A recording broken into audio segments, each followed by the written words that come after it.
नमस्कार दोस्तों, मैं ज्ञानेंद्र सिंह स्वागत करता हूं आपका अपने YouTube चैनल अर्शदीप क्लासेस में। दोस्तों, इस वीडियो में हम बात करेंगे यूरोप में राष्ट्रवाद का उदय के शेष भाग पर। दोस्तों, पहली दो वीडियो में हमने इस पाठ के कुछ महत्वपूर्ण बिंदुओं पर बात की थी। आज हम बात करेंगे ब्रिटेन का एकीकरण व राष्ट्र राज्य की दृश्य कल्पना पर।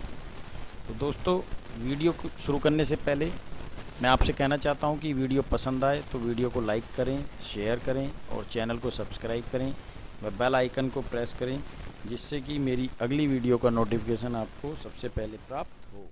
दोस्तों, इस मैप में आपने देखा है कि ये एक द्वीप है जिसको मैं बना रहा हूँ। इसको किस रूप में जानते हैं आप? इंग्लैंड के, ब्रिटेन के, यूनाइटेड किंगडम के। दोस्तों, इस पर बहुत संशय रहता है।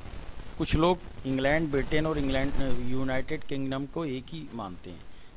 मैं आपको बताना चाहता हूँ, यूनाइटेड किंगडम एक देश है और इंग्लैंड, वेल्स, स्कॉटलैंड और नॉर्थ आयरलैंड उसके प्रदेश हैं। एक तरह से स्वायत्त प्रदेश हैं, ये कह सकते हैं आप, स्वायत्त राज्य हैं।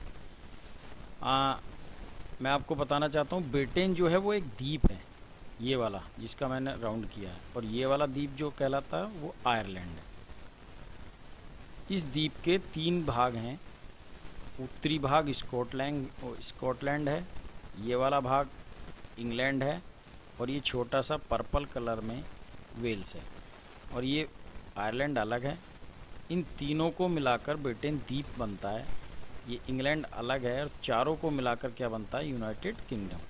वो अलग बात है कि आयरलैंड का ये वाइट वाला पार्ट 1922 में यूके से अलग हो गया था। तो उसका जो नॉर्दर्न आयरलैंड है, उत्तरी भाग, वह आज भी यूके के साथ बना हुआ है। स्कॉटलैंड, इंग्लैंड और वेल्स और नॉर्दर्न आयरलैंड को मिलाकर बनता है यूनाइटेड किंगडम।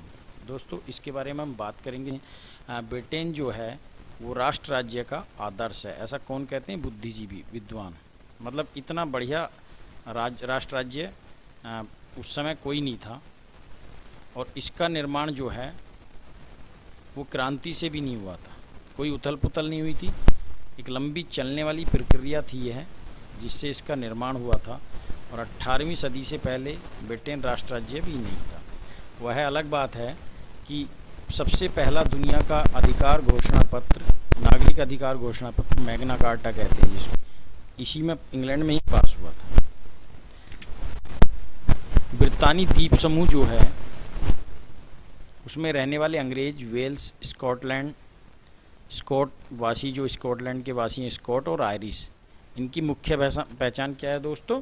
निर्जातीय। निर्जातीय से मतलब है यहाँ पे ऐसे लोग जो धर्म, भाषा, जाति आदि के आधार पर एकजुट होकर अपनी भावना प्रदर्शित करें, उसे निर्जातीयता कहते हैं। यानी कि ये सभी समुदाय अपनी भाषा, जाति और धर्म के आधार पर अपनी अलग अलग पहचान प्रस्तुत करते थे। तो यही इनकी पहचान थी।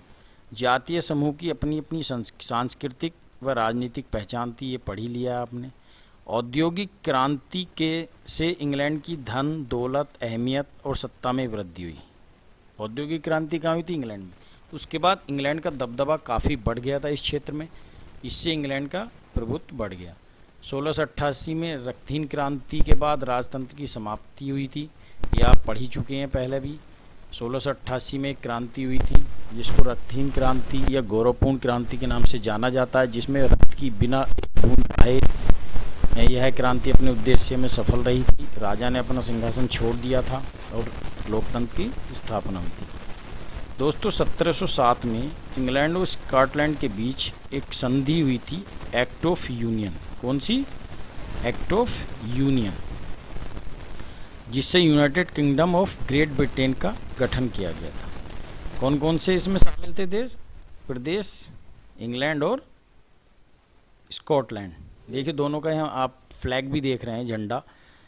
इंग्लैंड के झंडे में वाइट पृष्ठभूमि पर रेड जो बना हुआ है, क्रॉस का चिन्ह प्लस वाला, और स्कॉटलैंड के झंडे में ब्लू पृष्ठभूमि पर, नीली पृष्ठभूमि पर वाइट क्रॉस बना हुआ। इन दोनों को मिलाकर जो फ्लैग तैयार हुआ था, झंडा, वो नीली पृष्ठभूमि में वाइट क्रॉस है और रेड प्लस का निशान है।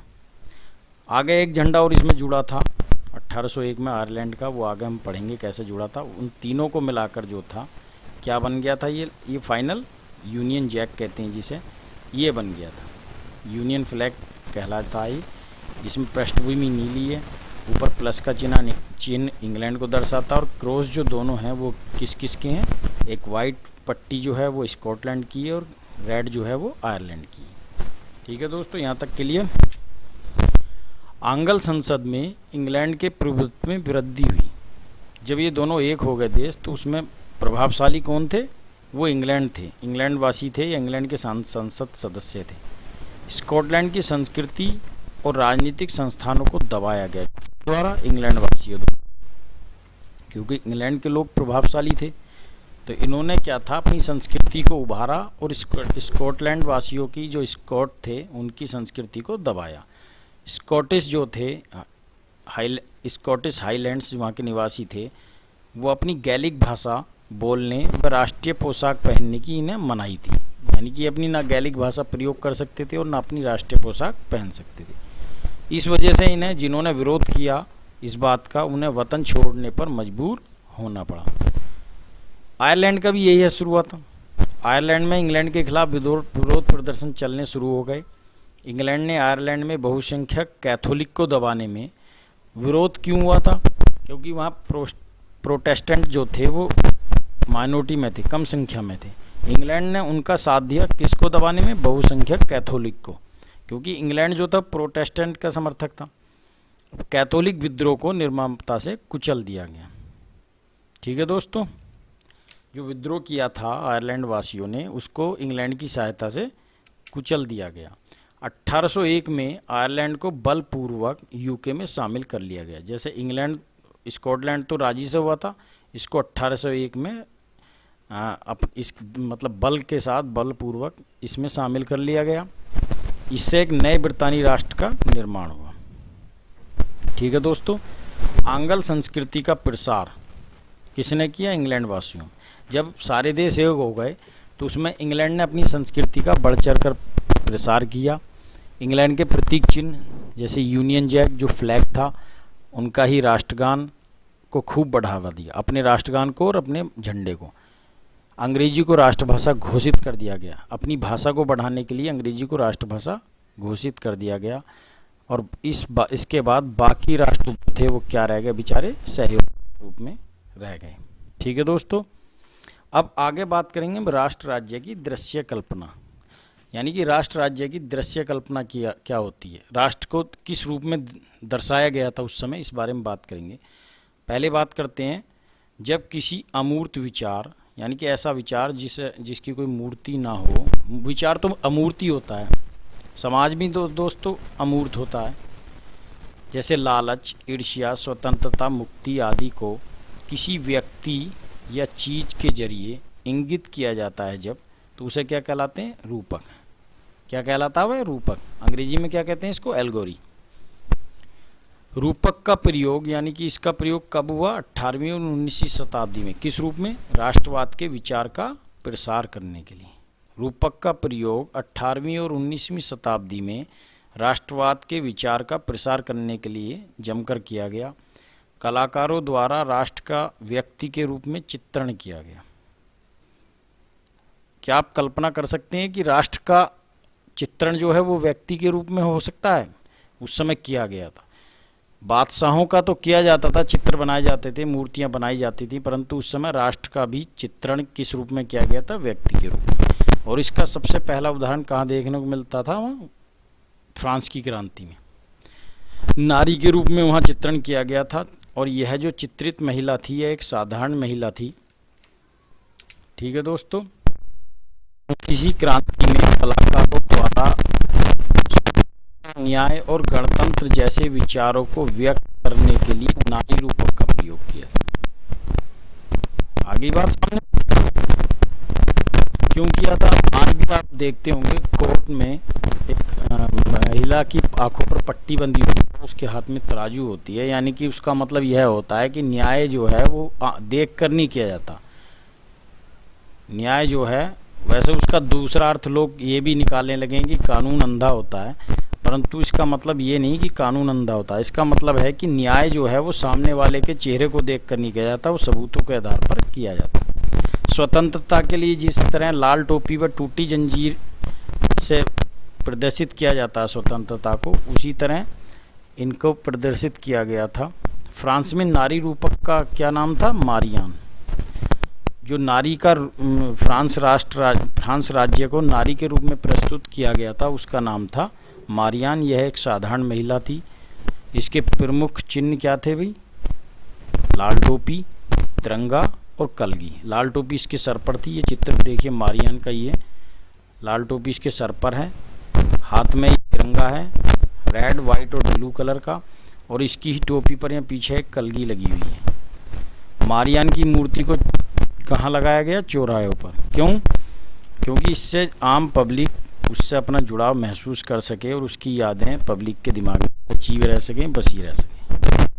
पर वह डाक टिकटों पर भी इसका चित्र अंकित किया गया था। अब बात करते हैं जर्मेनिया की। जर्मेनिया कौन थी? जर्मेनिया जो थी वो जर्मन राष्ट्र का रूपक बनी थी। जिस तरह मारियान फ्रांस की क्रांति में फ्रांस राज्य का रूपक बनी, उसी तरह जर्मेनिया जो थी वो जब जर्मनी का एकीकरण हुआ था तो वहाँ पे उसका रूपक बनी थी। इसके सर पर एक मुकुट था, किसका बना हुआ था? बलूत के पत्तों का। बलूत किसे कहते हैं? ओक को। अंग्रेजी में इसको ओक कहते हैं, ओक। इसके पत्तों का मुकुट इसके सर पर था। बलूत जो था जर्मनी में, ओक काय का प्रतीक था? वीरता का, यानी कि हीरोइज्म का। इसके हाथ में एक तलवार थी दोस्तों। ये किस चीज़ का प्रतीक थी? मुकाबले की तैयारी का प्रतीक। उगते सूरज की किरणें किसका प्रतीक थी? नए युग का सूत्रपात का प्रतीक। और इसके हाथ में जो था एक क्या था? झंडा, जिसमें 3 कलर थे, काला, लाल और सुनहरा रंग। यही झंडा और यही इस पूरी मूर्ति को जर्मन राष्ट्र का रूपक के रूप में तैयार किया गया था, और इसी से प्रेरणा लेकर लोगों ने जर्मनी का एकीकरण पूर्ण किया था। आज की वीडियो में इतना ही। अगली वीडियो में हम बात करेंगे राष्ट्रवाद और साम्राज्यवाद की। तब तक के लिए नमस्कार।